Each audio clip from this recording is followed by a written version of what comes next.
Alors je voudrais vous commenter une actualité législative résultant de la loi Macron du 6 août 2015 et qui est relative à la convention unique conclue par les grossistes. Le texte nouveau du Code de commerce, à l'article L441-7-1, définit la notion de grossiste, qui s'entend de toute personne physique ou morale qui, à des fins professionnelles, achète des produits à un ou plusieurs fournisseurs et les revend à titre principal à d'autres commerçants, grossistes ou détaillants. On voit ici que les têtes de réseau peuvent être concernées dans leur rôle de centrale d'achat ou de référencement. Donc il revend à des transformateurs, à tout autre professionnel qui s'approvisionnent pour les besoins de leur activité. Sont assimilés à des grossistes au sens du texte les centrales d'achat ou de référencement de grossistes. Sont exclus en revanche de la notion de grossiste les entreprises ou les groupes de personnes physiques ou morales qui exploitent directement ou indirectement un ou plusieurs magasins de commerce de détail ou intervenant dans le secteur de la distribution comme centrale d'achat ou de référencement pour des entreprises de commerce de détail. Alors, le contenu de la convention unique avec les grossistes est assoupli.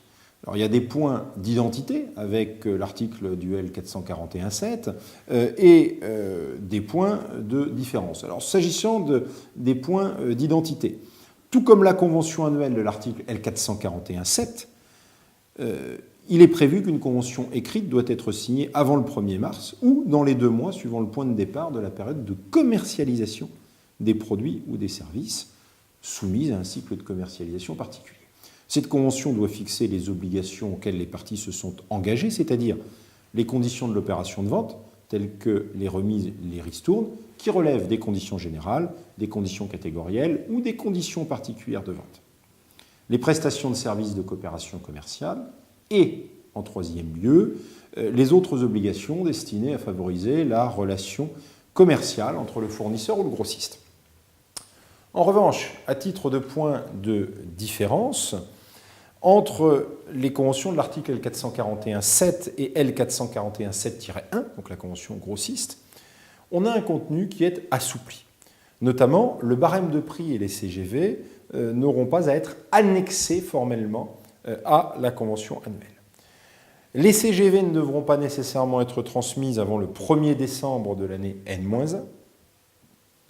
Le prix convenu pourrait être appliqué à une date postérieure au 1er mars.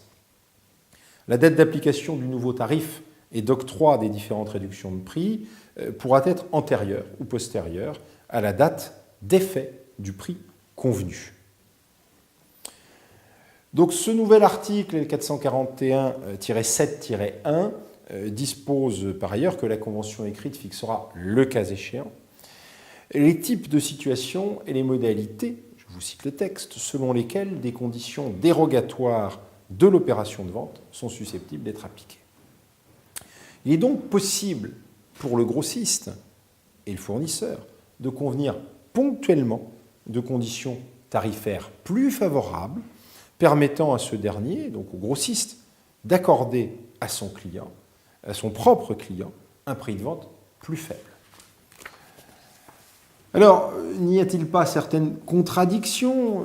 Moi, j'ai relevé, par exemple, que l'article L442-6, 12e du Code de commerce, sanctionne le fait de passer, de régler ou de facturer une commande de produits de prestation de services à un prix différent du prix convenu ou du prix convenu à l'issue de la négociation commerciale faisant l'objet de la convention prévue à l'article L441-7.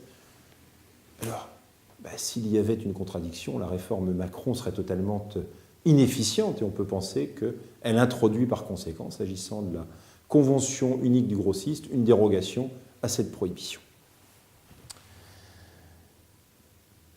Eh bien écoutez, je vous remercie pour votre attention. Je ne doute pas que cette convention unique de grossiste posera notamment dans la définition de son champ d'application un certain nombre de questions aux praticiens pour le prochain cycle de négociation commerciale.